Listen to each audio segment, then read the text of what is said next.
and welcome back to another Orange Coast College Mathematics video. In this video, we're going to talk about simplifying trigonometric expressions. Now, it may seem like there's a never-ending list of identities that you can use in trigonometry, but here are some of the most common ones that we'll be using. I recommend that you pause the video and take a minute to look some of these over. So, here's the first batch of identities. Here's some more. And finally, so with all of those freshly in our mind, let's check out number 1. We are asked to simplify 1 over 1 minus sine of x, or theta, whichever one you like, plus 1 over 1 plus sine of x. Now, because I have two fractions, I'm going to try to put both of these into a single fraction. So let's rewrite it. So we have 1 over 1 minus sine of x plus 1 over 1 plus sine of x.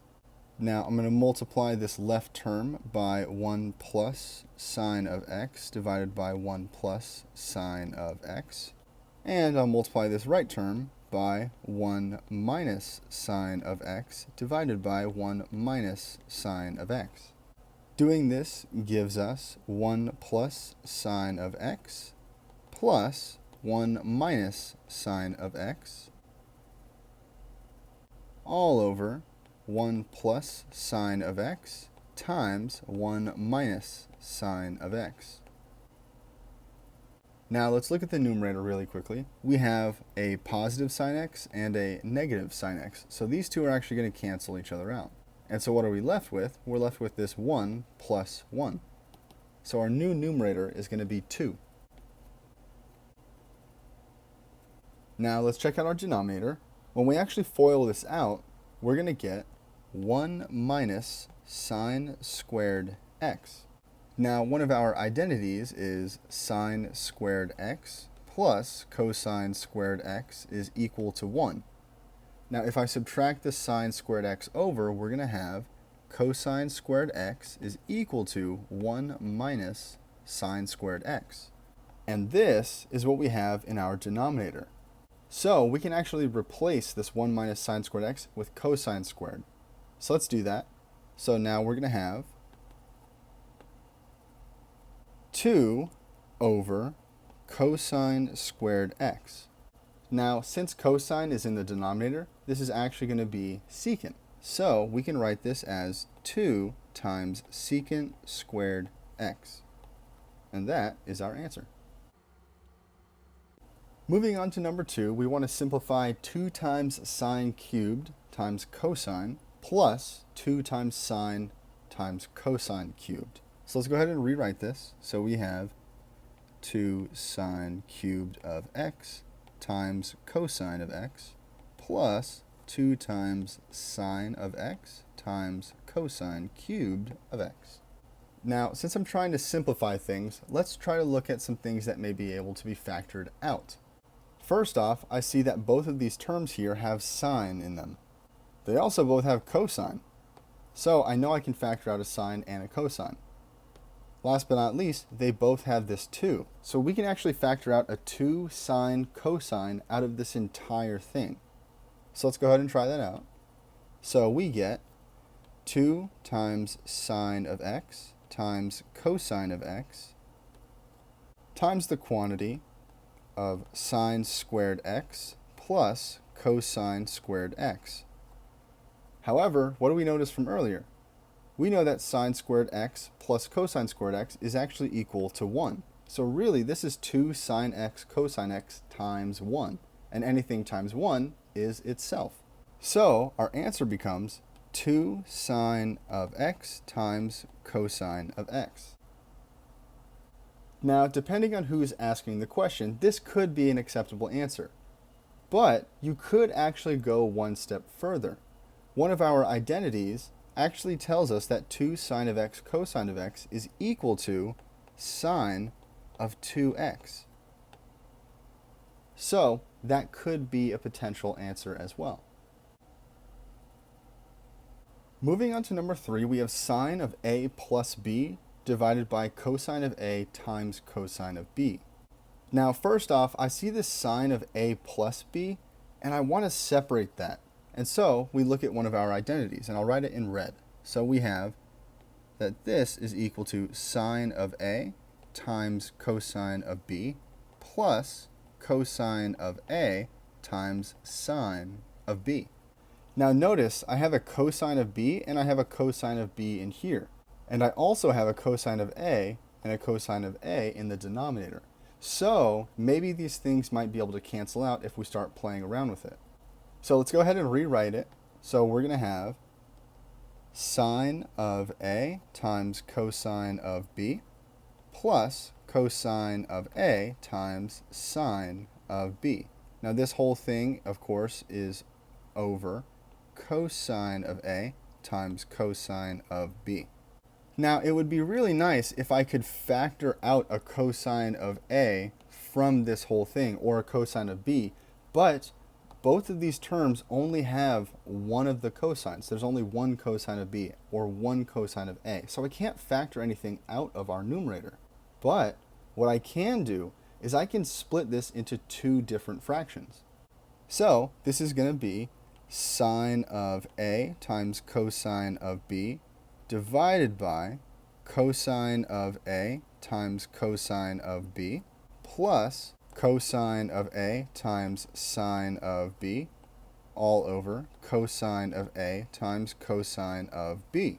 Well, conveniently, now that I've split this into two separate fractions, what do I see? I have a cosine of B right here and a cosine of B, so those two are going to cancel. I also have a cosine of A in the second fraction in the numerator and the denominator, so both of those are going to cancel each other out. So what are we left with? We're left with sine of A divided by cosine of A plus sine of B divided by cosine of B. Well, sine of an angle divided by cosine of that same angle is tangent. So we know that this is going to be tangent of A plus tangent of B. And so we arrive at our answer.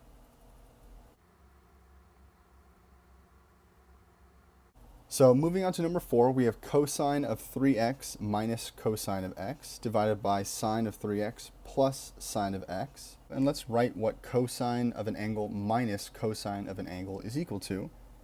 The formula is going to be negative 2 sine of A plus B divided by 2 times sine of A minus B divided by 2. Now that's just for the numerator. The denominator is going to be sine of an angle plus sine of an angle. So this is going to have a different formula, and that formula is 2 sine of A plus B divided by 2 times cosine of A minus B over 2. Now, since 3x is the first angle in both of these, A is going to be equal to 3x. And since the second angle is equal to x in both of these, x is going to be equal to b. So let's rewrite our formulas using 3x and x as a and b respectively. So this is going to become negative 2 times sine of 3x plus x divided by 2 times sine of 3x minus x divided by 2.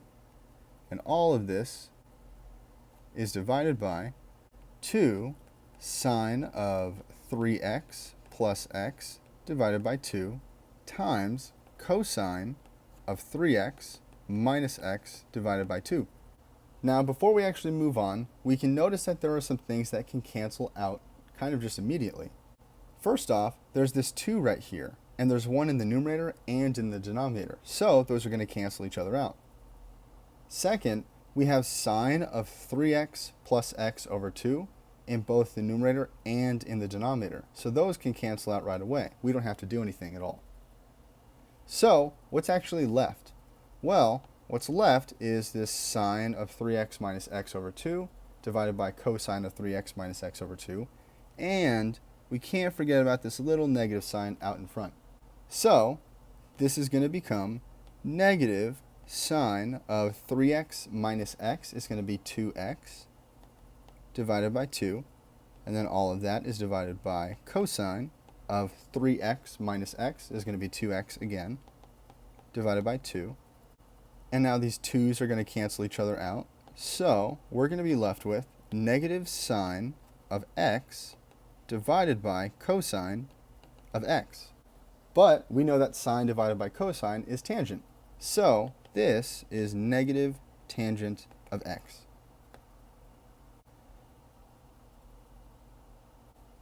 Moving on to our last problem, we're asked to factor 2 times cosine squared x minus sine of x minus 1. Now this may be really strange because if you're used to factoring, then you would know that usually it's like x squared minus x or something of the sort like that. As in, usually our first term is the same thing as our second term, it's just the first one is squared. However, this is not the case. This is cosine squared versus sine. So what I want to do is I want to try and have both of these be the same term. But how can I do that? Well, we have an identity. We know that sine squared x plus cosine squared x is equal to 1. So if I solve for cosine squared x, we're going to get that cosine squared x is equal to 1 minus sine squared x. If I plug that in for cosine squared x, I now will have a sine squared term. And so we'll be able to hopefully factor it. So let's go ahead and plug that in. So this is going to give us 2 times 1 minus sine squared x minus sine of x minus 1. Now I'm going to distribute the 2, and so we're going to have 2 minus 2 times sine squared x minus sine of x minus 1. Now let's combine like terms. All we have is this 2 and this negative 1. So we're going to have negative 2 sine squared x minus sine of x plus 1. Now you still may feel uncomfortable because you're not used to seeing factoring and then seeing a bunch of trigonometric functions. However, what we can do to hopefully make you feel better about that is let's just call sine a. So I'm going to let a be equal to sine of x. Okay, so now let's rewrite our equation. So we have negative 2, and this is sine squared, so it's going to be a squared.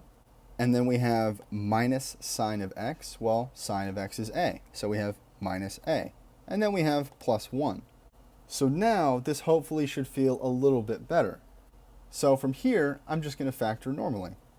So I know that the coefficients at the end here, when multiplied together, are going to give me negative 2. So I have negative 2 times 1 is equal to negative 2. And conveniently, if I add negative 2 and positive 1 together, I'm going to get the coefficient right here, my b coefficient.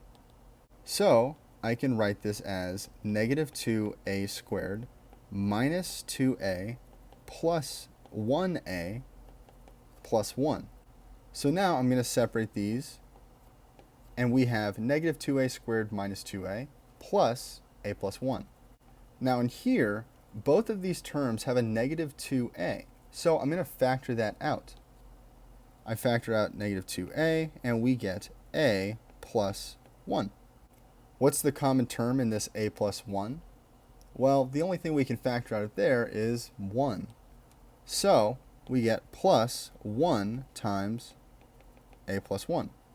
Now from here, I see that there is an a plus 1 in both of these terms, so I can factor that out.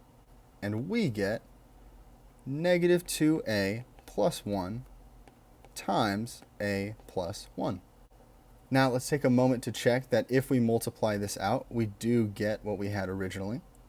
Negative 2a times a is negative 2a squared, and then negative 2a times 1 is minus 2a.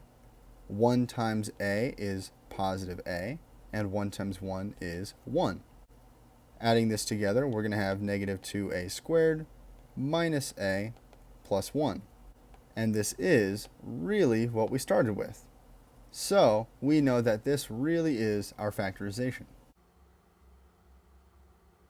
Now, this may be the factorization, but I don't want to leave it in terms of a. I want it in terms of what we really started with, being our sines. So, plugging sine back into it for a, we have negative 2 sine of x plus 1 times sine of x plus 1.